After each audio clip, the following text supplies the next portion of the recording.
Қайырлы күн достар, бүгін сіздермен бірге Бекзат каналыма қош келдіңіздер. Бүгін мен жылы суда иленіп дайындалатын осындай қуырылатын пирожкидің рецептімен бөлісетін боламын. Ол үшін видеоны соңына дейін қарап, подписация бөлімін басып, және де қоңырау бөлімін басып қойыңыздар. Алдағы уақытта видеоларды жіберіп алмас үшін.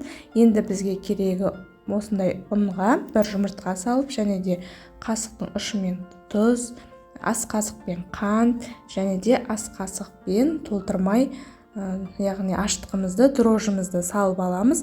Одан кейін мінекей жылы суымызды құйып, қасықтың көмегімен араластыра отыра, содан кейін қолдың көмегімен қамырымызды, яғни ұнымыздың басын біріктіріп, жұмсақ қамыр илейтін боламыз.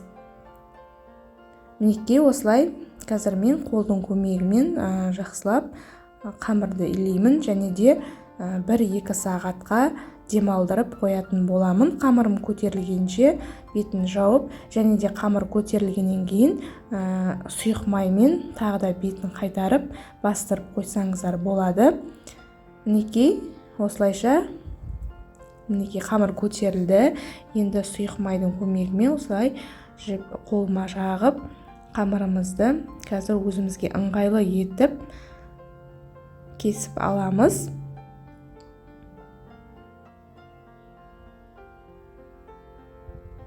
Мінекей осылай мен барлығын қолдың көмегімен сылап, және де ыңғайлы қылып осындай дөңгелектеп алдым, барлығын кесіп.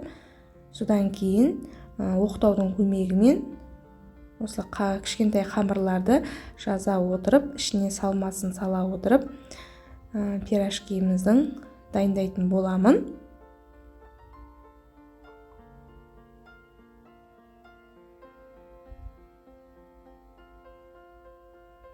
Мінекей барлығын осылай дөңгелектеп дайындап алдым. Содан кейін мен салмасына картошканы, яғни қайнаттым, және де бұрыш қостым.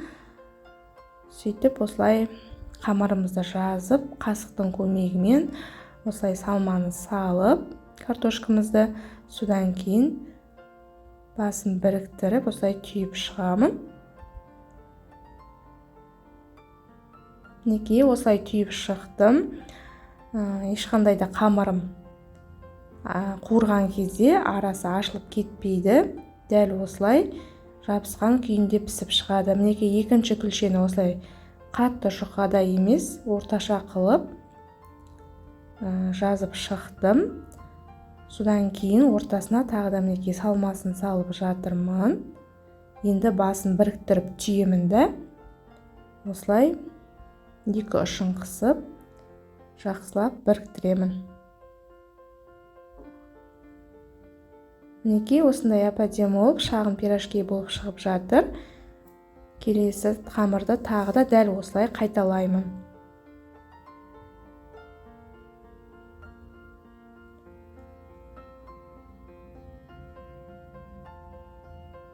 Мінекей өте оңай әрі тез дайындалады. Күнделікті үйде отбасыларыңызға, балаларыңызға осылай пісіріп берсеңіздер, өте қуанып қалады. Мінекей енді осы дайын болған пирожкидің барлығын мен қазір шетінен қуырып алатын боламын. Мінекей қызып тұрған орташа отта осылай барлық дайын тұрған пирожкилерді шетінен салып, екі жағын алма-кезек қуырып аламын. Достар, менің рецептім сіздерге ұнап жатса, каналыма тіркеліп қойыңыздар, және де поделиться бөліміне өтіп, өздеріңіздің достарыңызға, таныстарыңызға жіберсеңіздер болады. Және де комментария бөліміне өз пікірлеріңізді қалдырыңыздар. Барлық пікірлерді оқимын. Мінекей осылай екі жағын алма-кезек пісіріп алдым. Барлық пирожкиім пісті.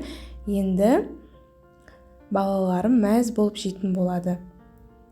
Мінекей өздеріңіз көріп тұрғандай өте жұмсақ, керемет болып шықты. сіздерге ортасын бөліп көрсетейін. Мінекей барлығы пісті. Және де мен пирожкидің жұқа болып піскенін жақсы көремін. Сондықтан сіздер де осы рецептпен жасап көріңіздер. Каналыма тіркеліп, қоңырауша белгісін басып қойыңыздар. Қоңырауша белгісін бассаңыздар, алдағы уақытта видеоларды жіберіп алмайсыздар.